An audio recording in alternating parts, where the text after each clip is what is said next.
Assalamualaikum warahmatullahi wabarakatuh. Halo semuanya, kembali lagi di channel YouTube saya, Padmita Giana. Sebelum kita lanjut, jangan lupa untuk like, comment, dan subscribe terlebih dahulu. Baiklah teman-teman, di video sebelumnya kita sudah membahas tentang manajemen. Nah, di video kali ini kita bakal lanjut membahas tentang pers. Mulai dari pengertian pers secara umum, pengertian pers menurut para tokoh, sejarah pers di Indonesia, dan juga fungsi-fungsi pers. Kalau kalian ingin tahu lebih banyak tentang pers, terus tonton video ini sampai akhir ya. Sebenarnya, apa sih itu pers? Secara umum, media massa atau pers adalah jenis media yang digunakan untuk mencapai masyarakat yang sangat luas. Istilah ini mulai digunakan pada tahun 1920-an. Dalam pembicaraan sehari-hari, istilah ini sering disingkat menjadi media.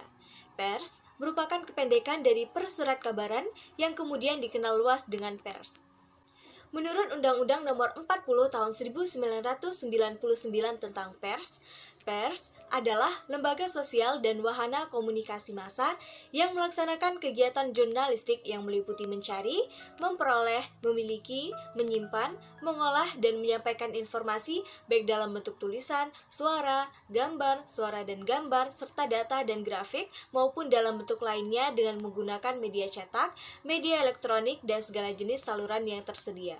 Menurut Kamus Umum Bahasa Indonesia, pers berarti alat cetak untuk mencetak buku atau surat kabar, alat untuk menjepit atau memadatkan surat kabar, dan majalah yang berisi berita orang yang bekerja di bidang persurat kabaran. Selanjutnya, yakni pengertian pers menurut para tokoh.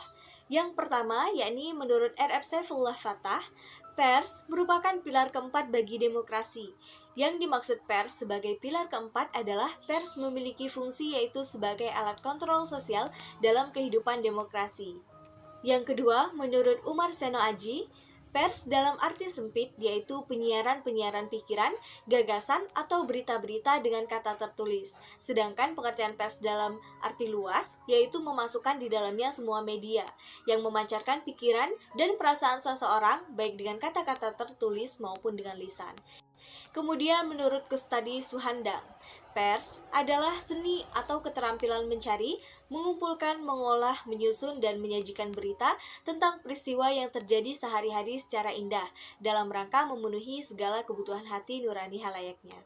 Kemudian menurut Wilbur Schramm dalam bukunya Four Theories of the Press, ia mengemukakan 4 teori terbesar pers yaitu The Authoritarian, The Libertarian, The Social Responsibility, dan The Soviet Communist Theory.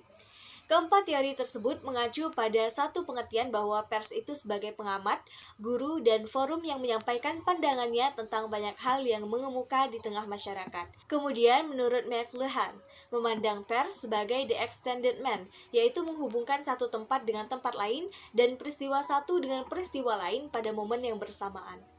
Yang terakhir adalah menurut Raden Mas Joko Mono, pers adalah yang membentuk pendapat umum melalui tulisan dalam surat kabar. Selanjutnya, yakni sejarah pers di Indonesia. Yang pertama adalah masa penjajahan Belanda. Pada tahun 1615, atas perintah Jan Pieter Soenschoen yang menjadi Gubernur Jenderal VOC tahun 1619, ia memerintahkan untuk menerbitkan sebuah media yang dinamakan Memoires d'un Novelist yang ditulis dengan tangan. Dari situ bisa dikatakan sebagai awal mula munculnya media massa. Kemudian pada Maret 1688 di Indonesia kedatangan mesin cetak pertama dari negeri Belanda. Dan atas instruksi pemerintah diterbitkanlah surat kabar cetak pertama yang memuat ketentuan-ketentuan perjanjian antara Belanda dengan Sultan Makassar. Setelah surat kabar pertama, kemudian diterbitkan surat kabar yang berbentuk koran iklan oleh pemilik percetakan-percetakan di beberapa tempat di Jawa. Fungsinya adalah untuk membantu pemerintahan kolonial Belanda. Yang kedua adalah masa pendudukan Jepang. Pada masa ini, surat kabar Indonesia yang semula berusaha dan berdiri sendiri dipaksa bergabung menjadi satu. Pada zaman ini, pers dijadikan sebagai alat Jepang. Kabar-kabar dan karangan yang dimuat semata-mata hanya untuk keperluan Jepang saja, terutama untuk memenangkan Perang Asia Timur Raya. Yang ketiga adalah masa revolusi fisik periode tahun 1945 sampai 1949. Dalam periode ini, pers digolongkan ke dalam dua kategori, yakni pertama, pers yang terbit dan diusahakan di daerah yang dikuasai oleh pendudukan sekutu dan Belanda. Kedua, pers yang terbit diusahakan di daerah yang dikuasai oleh Republik Indonesia. Selanjutnya yakni masa demokrasi liberal. Pada masa ini, peranan yang dilakukan oleh pers itu sangat besar, terutama dalam proses pembubaran Republik Indonesia Serikat menjadi Negara Kesatuan Republik Indonesia. Kemudian masa demokrasi terpimpin. Masa demokrasi terpimpin sering disebut juga sebagai zaman Orde Lama. Periode ini terjadi saat terbentuknya Kabinet Kerja yang dipimpin oleh Presiden Soekarno. Kemudian, masa Orde Baru. Keadaan pers di Indonesia pada masa Orde Baru itu bersifat otoriter. Karena masa ini, pers selalu mendapat tekanan dari pemerintah. Pers tidak diperbolehkan untuk menerbitkan berita-berita miring tentang pemerintah. Hal ini dilakukan untuk mengantisipasi hal-hal buruk dalam pemerintahan Orde Baru. Akibatnya adalah aspirasi dari masyarakat tidak dapat tersalurkan sama sekali. Kemudian masa reformasi. Pada masa ini Indonesia dipimpin oleh Presiden Habibie. Masa pemerintahannya mempunyai andil yang besar dalam melepaskan kebebasan pers. Ia mengubah semua sistem perizinan pers di Indonesia, sekalipun itu bisa merugikan posisinya sebagai presiden. Selanjutnya, yakni media massa tradisional. Secara tradisional, media massa digolongkan menjadi surat kabar, majalah, radio, televisi, film, atau layar lebar. Dan yang terakhir adalah media massa modern. Seiring dengan berjalannya waktu dan perkembangan teknologi, telah berkembang media-media lain seperti internet dan telepon seluler. Ciri-ciri media ini yaitu sumber dapat mentransmisikan pesannya kepada banyak penerima, misalnya melalui SMS atau internet. Dan isi pesan tidak hanya disediakan oleh lembaga atau organisasi, namun juga oleh individual dan tidak ada perantara. Pembahasan yang terakhir yakni tentang fungsi pers. Berdasarkan ketentuan pasal 33 Undang-Undang Nomor 40 Tahun 1999 tentang pers, fungsi pers adalah sebagai media informasi, pendidikan, hiburan, dan kontrol sosial. Jadi, fungsi-fungsi pers itu diantaranya adalah memberi dan menyediakan informasi tentang peristiwa yang terjadi kepada masyarakat.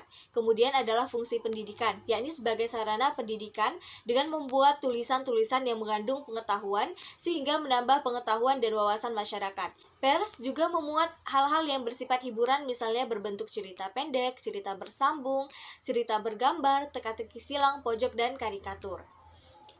Tujuannya adalah untuk mengimbangi berita-berita berat dan artikel-artikel yang berbobot. Kemudian, fungsi kontrol sosial.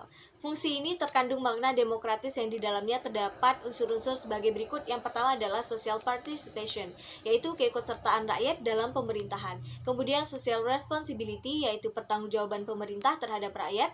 Social support atau dukungan rakyat terhadap pemerintah. Dan social control atau kontrol masyarakat terhadap tindakan-tindakan pemerintah. Fungsi pers juga yakni sebagai lembaga ekonomi.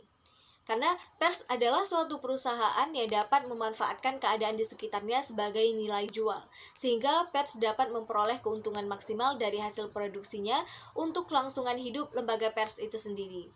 Pers juga berfungsi sebagai alat politik.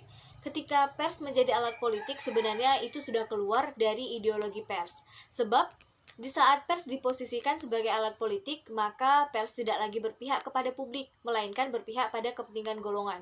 Nah, teman-teman, demikian tadi pembahasan kita tentang pers. Semoga apa yang sudah saya sampaikan dapat bermanfaat bagi kita semua.